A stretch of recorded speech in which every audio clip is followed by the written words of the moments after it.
Pernahkah kalian berpikir jika pada malam hari suhu masih terasa panas padahal kita sudah menggunakan pendingin ruangan? Lantas, mengapa hal tersebut bisa terjadi? Panas ini masuk ke dalam ruangan melalui konduksi, konveksi, dan radiasi pada selubung bangunan seperti dinding,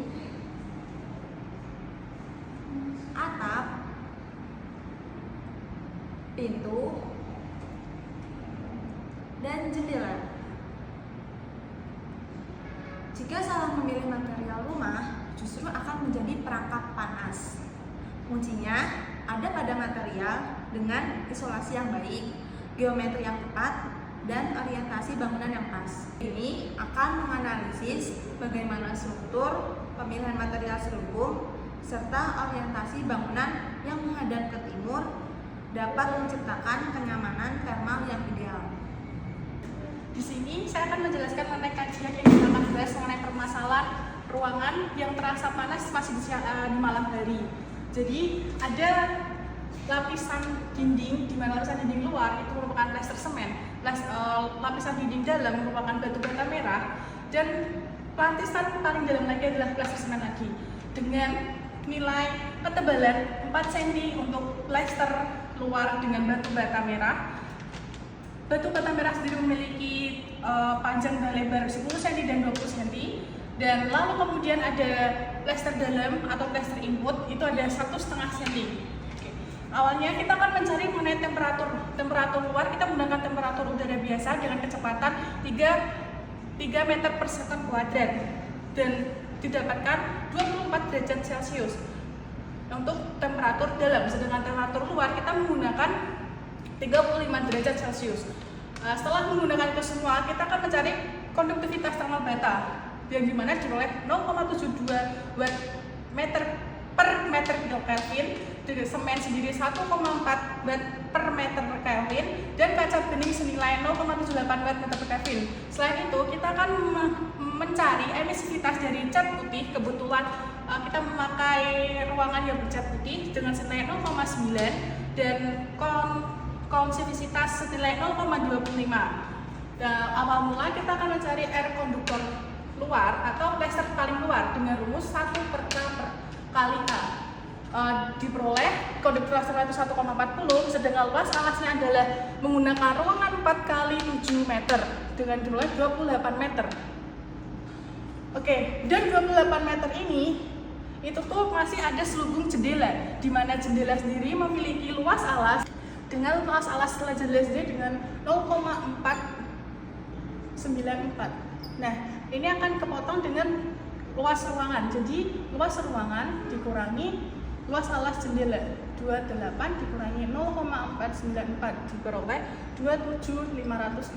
Maka luas alas di sini dengan nilai 27.506 didapatkan 1,039 dikali 10 pangkat minus 3 kilo per watt. Lalu kita akan mencari koefisien bata atau faktorisasi bata, di mana 20 ini didapat dari lebar dari bata, dan 23 itu dari 1,5 ditambah 20 ditambah 1,5 sama dengan 23. Diperoleh nilai 0,8696. Dan untuk faktorisasi Mokhtar atau plester semen itu diperoleh dari 3 ini karena dia lapisan paling dalam dibagi dengan 23 sama dengan 0,1304. Kemudian kita akan mencari konduktivitas termal ekuivalen, di mana FB atau faktorisasi bata ditambah faktorisasi Mokhtar sama dengan 1,039 FB dikali air konduktor ditambah FB ditambah FM ditambah konduktivitas Morton. Tadi konduktivitas paling beroleh 1,039 ditambah kali 0,8696 ditambah 0,1304 dikali 0,72 diperoleh senilai 0,72 watt meter Kelvin. Itu balik lagi dengan konduktivitas termal bata atau plester semen senilai 0,72 watt per meter Kelvin. Selanjutnya kita akan mencari R2 atau termal konduktivitas 2 dengan peroleh L per K kali A sama dengan L nya itu sendiri 10 cm atau 0,1 meter dibagi 0,72 diperoleh dari konduktivitas ekuivalen dikali luas alasnya senilai 2 dikali 27,506 dapat senilai 5,049 dikali 10 pangkat 3 minus watt per Kelvin. Nah, ini masih dinding terluar. Kita akan bahas dinding terdalam atau lapisan semen dalam. Jadi lapisan semen dalam itu diperoleh R total ditambah R1 ditambah R2 ditambah R3. Nah, R3 ini tuh sama dengan R1 karena dia tuh lapisannya sama gitu, 4 cm dengan 4 cm. Jadi lapisan dalam ada lapisan lagi. Ditambah R konveksi out dan R konveksi in. Nah, R total ini jadi 1,039 ditambah 5,049 ditambah 1,039 ditambah R konveksi ini berumus 1 plus H out dikali A sama 1 H. H itu tuh merupakan koefisien perbedaan panas yang masih ditetapkan antara 25 sampai 100. Kita memakai dengan 25 dikali 27,506 diperoleh hasil 1,454. Terus ditambah konveksi dalam dengan sama tapi dengan koefisien perbedaan panas input dikali A sama dengan 1/827.506. Kenapa beda input dan luar? Karena luar itu mengalami radiasi, sedangkan dalam dia sudah memancarkan perpindahan panas atau koefisien perpindahan panas tersebut. Nah, maka diperoleh total semuanya R total 13,125 dikali 10 pangkat minus 3 kilo per watt. Ini masih merupakan selubung paling luar atau dinding paling luar. Lanjut, tadi kan sudah mencari mengenai dinding lapisan paling luar. Tadi kan gini gambarnya ya. Nah, gini lah pokoknya intinya lah. Nah, kita udah mencari yang dinding bagian luar atau R in output. Nah, sekarang kita nyari setelah ada plaster atau enggak lapisan jendela karena ada jendelanya dengan menggunakan Q radiasi kaca itu diperoleh atau G-nya itu 0,86, G radiasi mataharinya itu kalau nggak salah 600, namanya G radiasi matahari 600, terus dikali luas alasnya itu tuh 0,494. Oke, tadi kan kita udah mencari lapisan dindingnya, sekarang kita akan mencari lapisan setelah dinding atau enggak lapisan jendela yang karena pada kasus ini ada jendela, ada atap, ada dinding. Nah, dengan cara kita akan mencari menggunakan konduksi kaca dengan boleh L per K kali A. L sendirinya itu dari ketebalan senilai 0,005 meter per 0,78 itu konduktivitas termal kaca ada 0,78 itu kaca bening dikali luas alasnya itu 0,494 dimana ukuran kacanya sendiri itu 0,76 kali 0,65 meter.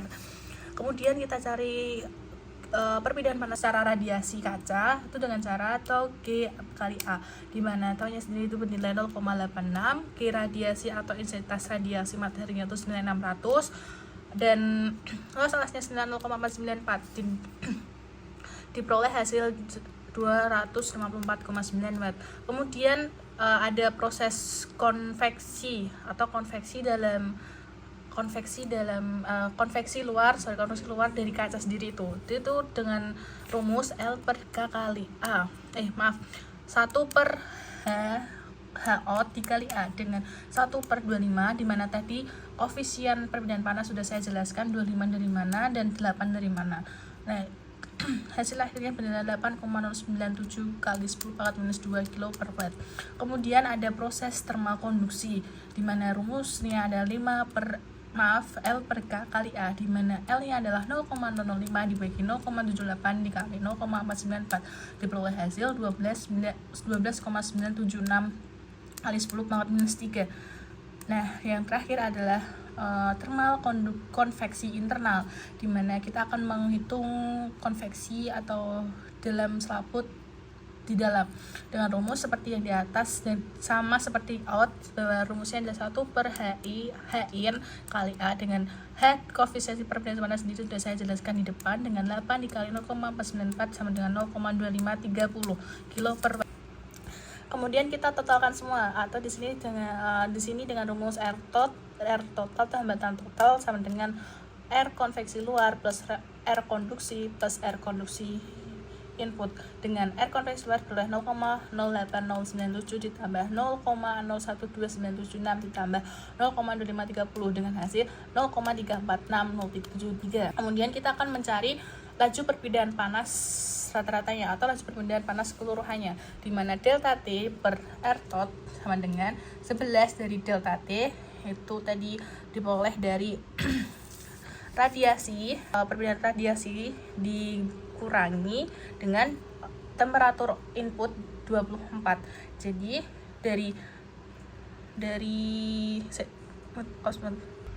diperoleh 11 derajat Celcius dan R totalnya adalah 0,346076 sama dengan 31,785 watt.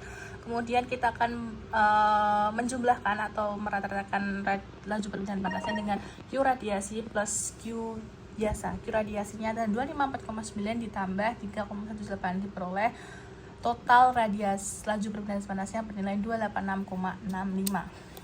Kita akan beralih ke atap, di mana atap itu masih dengan plester semen atau dengan lapisan semen, di mana sama dengan rumusnya adalah R atap plus sama dengan L per KA. L sendirinya itu dari tebal lapisan atapnya sendiri 0,15 dikali 1,40 karena dia masih konduktivitas termal plester semen dengan nilai 1,40 dikali 28 diperoleh.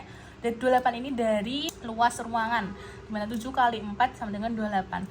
Ini diperoleh 3,826 dikali 10 pangkat minus 3. Kemudian kita akan mencari thermal konveksi luar dengan rumus 1 per out kali A. Tadi saya sudah jelaskan juga bagaimana kita menghasilkan koefisien perpindahan panas dan kenapa kita memakai itu. Nah, di sini diperoleh 1,428 kali 10 pangkat minus 3. Kemudian ada thermal konduksi juga, karena setelah konveksi kita akan mengalami konduksi dengan nilai 0,15 dikali 1,4 dikali 28 dengan hasil 3,826 dikali 10 pangkat minus 3. Kemudian dijumlahkan semuanya dengan hasil jumlahkan semua antara R konveksi out, input konveksi, dan kemudian R konduksi dengan rata-rata dengan perolehan penjumlahan 9,718 kali 10 pangkat minus 3. Karena di sini adalah menggunakan intensitas cahaya, maka kita akan mencari intensitas cahaya terlebih dahulu dengan cara T out plus konversivitas dikali G per H out, di mana temperatur luarnya sendiri itu 35 ditambah 0,25 dikali G nya adalah 800 per 25 diperoleh 43. Dan delta T-nya atau pengurangan dari temperaturnya sendiri itu antara out dan input itu 43 dikurangi 24 dengan hasil 19 derajat Celcius. Kemudian kita cari laju perpindahan panasnya, di mana laju perpindahan panas sama dengan yang tadi di mana delta T per R tot. Delta T sendiri adalah diperoleh dari intensitas cahaya dengan 19 derajat Celcius per 9,718 dikali 10 minus 3 sama dengan 1995,134 watt. Nah, laju perpindahan panas tersebut ditotal semuanya dari antara laju perpindahan panas dinding, laju perpindahan panas kaca, dan kemudian laju perpindahan atap dengan diperoleh nilai 3577,054. Nah, ini termasuk perpindahan panas atau perpindahan panas yang sangat tinggi, di mana nilainya hampir 3000 ketika malam hari. Makanya perpindahan panasnya itu sangat-sangat terasa sekali karena penyerapan panas pada siang hari itu dihantarkan oleh material-material yang ada di selaput atau selubung bahan materialnya. Bagaimana cara kita mengatasi laju perpindahan panas tersebut agar efisiensi untuk bangunan yang menghadap ke timur dengan AC selalu aktif dengan 16 derajat Celcius. Kalau seperti ini, AC dalam 14 derajat Celcius tidak mengantisipasi keadaan panas ketika malam hari. Nah, bagaimana kita caranya biar mengatur ruangan kita tetap sejuk dan nyaman terhadap nyaman termalnya. Nah, kita hanya perlu mengganti selaput dindingnya itu menambahkan bahan insulating atau bahan untuk menghambat laju perpindahan panasnya. Dimana gambarnya kan seperti ini ya. Ini bukan salah. Ini plaster. Ini adalah insulating untuk menghambat perpindahan panas. Nah, kita menggunakan expanded protection atau apa gitu, atau yang singkat EPS, dan mengganti bahan kacanya dengan kaca emisivitas low. Nah, di sini kita akan terlihat EPS sendiri memiliki ketebalan 5 cm, dan tadi sudah jelaskan bahwa semen sekian, bata merah sekian, dan mortar hodi itu sekian. Kita hanya perlu mengganti seperti di konduktivitas termal. Konduktivitas termal pada IPS sendiri itu dia benar 0,040, dimana konduktivitas termal ini sangat kecil daripada yang sebelumnya. Laju perpindahan panas dinding itu diperoleh 290,255 watt, dimana laju perpindahan panas itu lebih kecil daripada menggunakan bahan material sebelumnya. Atap, di sini juga kita sama, atap menggunakan EPS atau menambahkan EPS agar dia laju perpindahan panasnya tidak terlalu besar. Nah, kita sama tadi mencarinya seperti dari TSA, air konveksi, air EPS atau air konduksi, lalu air konduksi juga, misalnya konveksi in, konveksi out. Kita mencari sini, lalu di total sebenarnya bahwa laju perpindahan panas ini lebih kecil daripada sebelum menggunakan EPS. Laju perpindahan panas di sini kita bernilai 349,521 watt, dimana ini lebih kecil daripada lapisan tanpa menggunakan EPS. Kita juga akan menghitung tentang jendela kaca low emisivitas, di mana di sini low emisivitas itu adalah bahan kaca yang tebalnya itu bisa menghambat laju perpindahan panas. Semuanya sudah tertera bahwa kaca low emisivitas itu konvektivitasnya itu lebih kecil daripada kaca bening biasa, di mana kaca bening biasa itu sekitar 0,86, sedangkan kaca low emisivitas itu senilai 0,25, dan sudah terlihat bahwa kaca low emisivitas lebih kecil. Dan untuk laju perpindahan panasnya adalah 105,865 watt, dimana ini adalah laju perpindahan panas yang kecil daripada sebelumnya. Total keseluruhan laju perpindahan panas setelah menggunakan lapisan EPS dan penggantian kaca bening menjadi kaca emisivitas low adalah 745,641 watt, dimana laju perpindahan panas ini lebih kecil daripada laju perpindahan panas sebelum menggunakan EPS dan low emisivitas. Jadi untuk penggunaan AC sendiri ini bisa digunakan dalam penggantian kaca bening ke kaca low emisivitas tidak mengubah resistansi konduksi kaca, namun mengurangi transmisi radiasi langsung, penurunan beban hingga 79,16%. AC tidak perlu bekerja terlalu keras dan dapat dioperasikan pada suhu set point yang lebih nyaman daripada sebelum menggunakan insulating dan low emisivitas. Pada beban panas awal itu diperoleh sebesar 3.527,054, sedangkan setelah menggunakan EPS dan kaca low emisivitas senilai 745,641 watt, dimana ini sangat menguntungkan ketika mengganti kaca bening menjadi low emisivitas. Kamar tidur yang menghadap timur dengan kondisi awal tanpa insulating mengalami masalah kenyamanan sangat ganda di sini, yaitu panas berlebih di siang hari akibat radiasi dan malam hari akibat thermalite. Panas yang terserap di dinding dan atap sama siang hari yang dilepaskan secara perlahan ke dalam ruang pada malam hari. Ternyata penggunaan EPS selain menurunkan laju konduksi juga memperlambat waktu respon thermal di dinding dengan kapasitas panas volumetrik EPS yang sangat rendah. Hal ini membatasi energi thermal yang tersimpan dalam dinding sehingga thermalite di malam hari berkurang.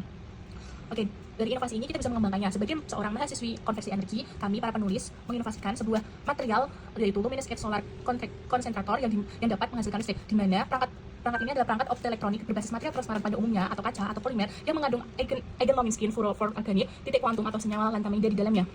Prinsip kerjanya adalah memanfaatkan dua fenomena fisika, di mana penyerapan foton dari cahaya matahari oleh fluorofort dan emisi ulang pada panjang gelombang berada yang kemudian ditransmisikan melalui mekanisme pantulan internal total atau total internal reflection menuju sel surya di tepi plat. Meskipun demikian, teknologi ini masih dalam pengembangan, di mana kendala utamanya adalah pada foton yang dipancarkan. Foton dapat diserap kembali oleh foton lain sebelum mencapai tepi, atau dalam hal ini foton dan foton itu saling bolak-balik, dan itu masih dalam konsep pengembangan. Oke. Untuk kesimpulan, kajian terhadap kamar tidur yang berorientasi menghadap timur di Kota Semarang menunjukkan bahwa struktur bangunan memiliki peran krusial dalam menentukan beban thermal ruangan. Dari hasil pembahasan dan dari hasil perhitungan, total beban perpindahan panas tanpa insulating mencapai 3.577,05 watt, dengan atap sebagai kontributor terbesar senilai 55,78%, diikuti dinding dan kaca. Kondisi ini memaksa AC beroperasi pada suhu 6 derajat Celcius hanya untuk mempertahankan suhu ruang pada 24 derajat Celcius yang sangat tidak efisien. Penerapan insulating expanded polystyrene atau IPS tebal 5 cm pada dinding dan atap serta mengganti kaca bening dengan kaca low emissivity berhasil mereduksi beban thermal secara signifikan hingga 79,16%, sehingga total beban panas turun menjadi 745,61 watt.